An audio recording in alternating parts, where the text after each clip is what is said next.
Mac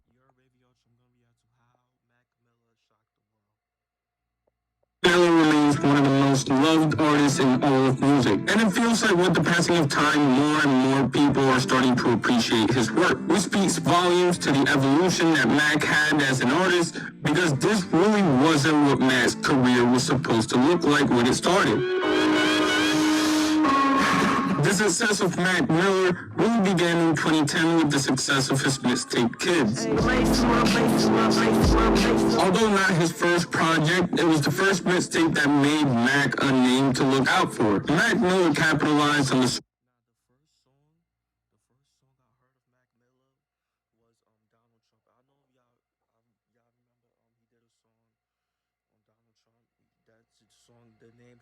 The name of the song, Donald Trump. You know, I know y'all heard of that song. You feel me? Like, that was a fire song, bro. I don't know why.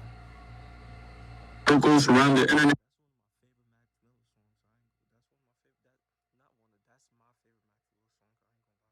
That were hyping up frat boy rap, a style of rap that is mostly a thing of the past now. And although lyrically for Mac Miller he didn't really stand out, his beats were top tier, at least in terms of like college rap. Kids showed a great range in sound, different to that of the typical frat boy rap. The tape experimented with the jazzy sound, it was laid back at times, and at other times it was energetic.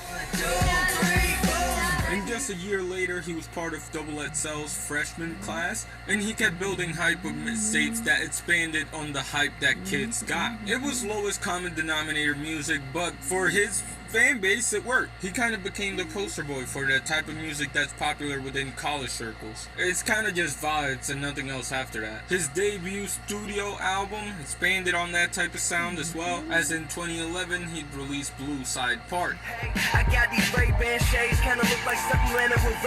This album was a James Harden type of step back, I am not gonna lie. And what I mean by that is that damn, you really showed James Harden shooting. You showed James Harden getting blocked, you know. really seemed like Mac Miller had devolved. It had this borderline EDM production that aged terribly, and to me it's a reminder of the worst things about 2011 in music. People hated it at the time as well, so it's not just me. However though, the hate wasn't universal. Despite a poor critical reception, Blue Side Park was a success, as the album would sell over 140,000 copies first week. Still though, the reception for the project left Mac Miller with dissatisfaction. He realized that this college party type rap wasn't gonna be necessarily successful in the mainstream, and he just wanted people to respect his art, which meant that for his next project, Mac Miller would take a different approach to hip-hop, and more specifically, his style of writing. I know I love you, I ain't trying to let those words slip, pure bliss. This new approach to music came forward in the way of 2012's Macadelic. The tape featured more substantial songs, with the likes of Cameron and Lil Wayne being featured, as well as newcomers like Joey Badass and Kendrick Lamar. But you won't hear it, even if your ears was pissed with Beats by Dre. Whether it be because of features or Mac himself, the project held more substance than any of Mac's other projects up to this point. Mac had a long way to go in terms of his pen, but honestly, all things considered, this was a good start. And credit to him because his next studio album also continued the forward progression of his pen game. The college rap beats were gone now. The flows had more variety, and the lyricism had more substance than they did before. But honestly, I don't like it as much as other people do. Like, I don't know, I just don't get it yet. It's cool compared to his previous works, but I think like a lot of his later work is much better than this. So, I don't know. The next Mac Miller mixtape would release a year later with Faces. This tape is way darker and way more substantial than any of Mac's previous work, because this project really takes a deeper dive into Mac Miller's mental health and the constant battle that was held. Yeah, should've died already. Faces. Powered by the pressures of being famous at such an early age, Faces also shows a little bit of Mac's increasing dependency with drugs. Still though, all in all, Faces was...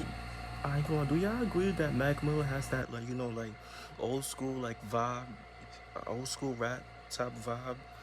Let me know. Do y'all agree to that? Like, one of the best mixtapes of the decade. It was a good listening experience on both sides of the coin. The production reflected the drowned out lyricism of the tape, which showcased the best of Mac as a producer and his improvement as writer. Although we can now look at Faces as a prelude of what was to come, at the time the project may have seemed like the turning point that Mac Miller needed, as after that he kind of made some more upbeat music for a while.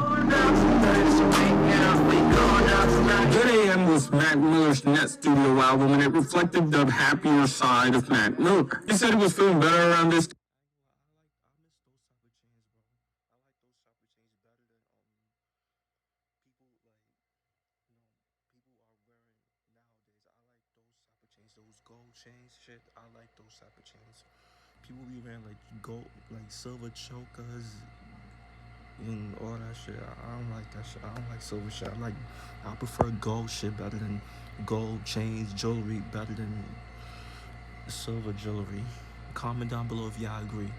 Time and happy people make happy music. I think I don't actually know. This album kind of flies under the radar when talking about Mac Miller and his best works. It's kind of like if you made a more modern and mature version of Kids with better production and lyricism. And the relatively good vibes continue going forward with the Divine Feminine. Same box for the lamb, same hand for the lawn. This is a great body of work in terms of like the execution that was put into this album. Brilliant.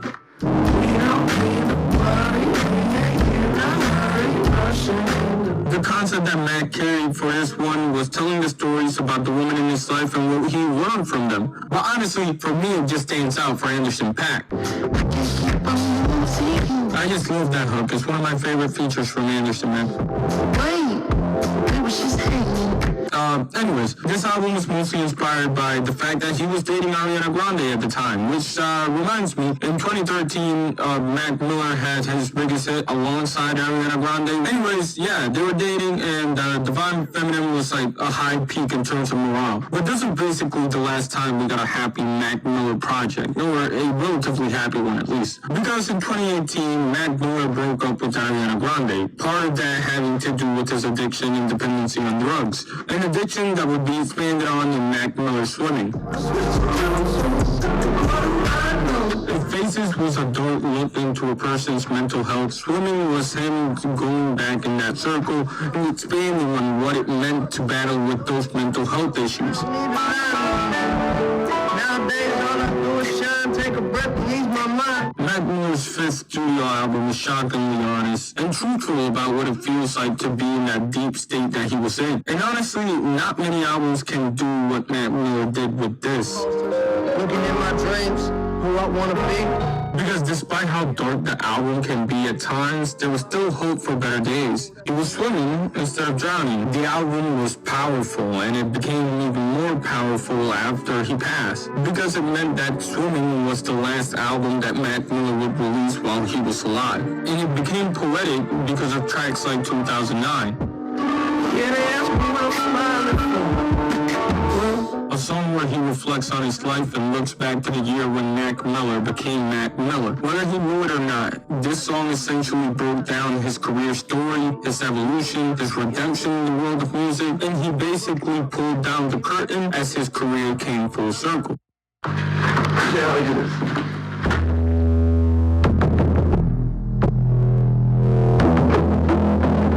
Circles is Mac Miller's final album as of right now. It was released posthumously, and it continues the narrative of Swimming, as it was supposed to be the second part of a trilogy. That's the